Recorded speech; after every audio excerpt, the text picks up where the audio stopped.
Stay connected. Make sure you hit the subscribe button.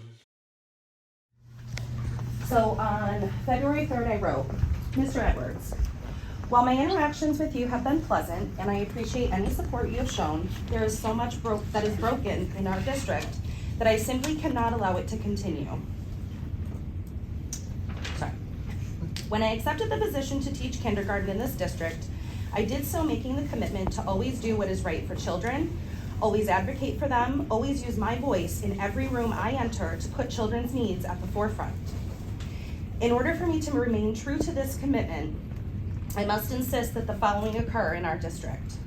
Our student population, particularly in our K-6 buildings, is not having their social needs or academic needs met. Therefore, we need, for each elementary school, its own dedicated team of pupil and personnel services staff, including a social worker, a school counselor, a school psychologist, a behavior specialist, and an assistant available to coordinate the team, as well as a K-6 school resource officer. These positions must be in addition to all existing PPS positions. And finally, it is necessary to create a permanent assistant principal position at Berry School, the building that providing the foundation for our district while serving the largest number of elementary students.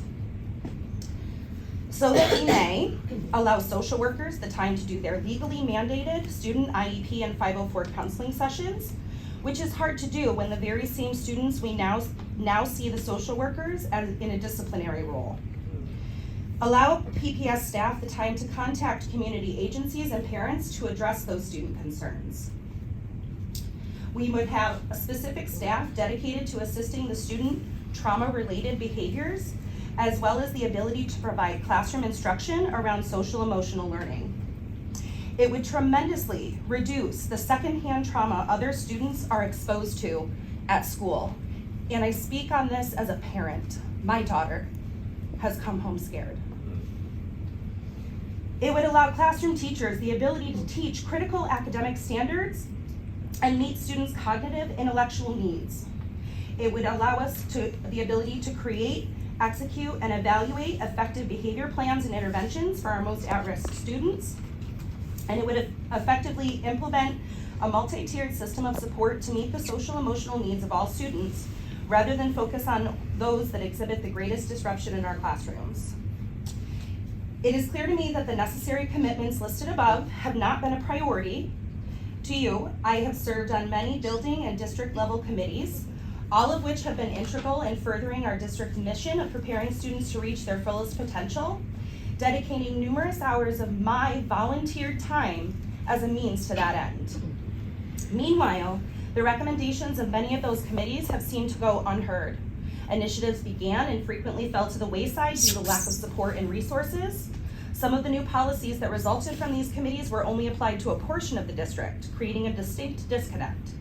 I am just one of many teachers in this district who have done the same thing, and this desperate need seems to be just another one overlooked. I find it unfortunate that in this district, the effort teachers invest in doing what is best for students is then not at all invested back in them. We already know how to do this. That's why you hired us. We are qualified, we are driven, and we are for all students. Please give us the resources we know we need so we can invest in our students. Our district says all means all. If that is true, you will do what is right for children. You will advocate for them and use your voice in every room you enter to put these children's needs at the forefront. With great sincerity, Julie Ciotoli, kindergarten teacher at Berry Primary.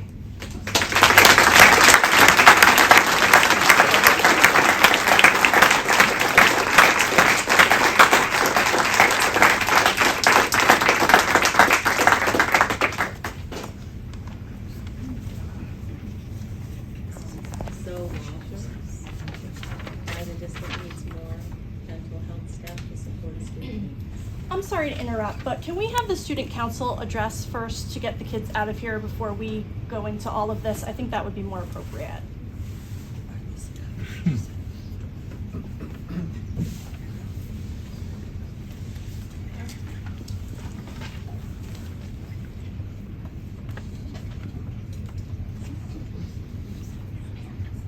Can we act on that agenda change? Okay, it's fine.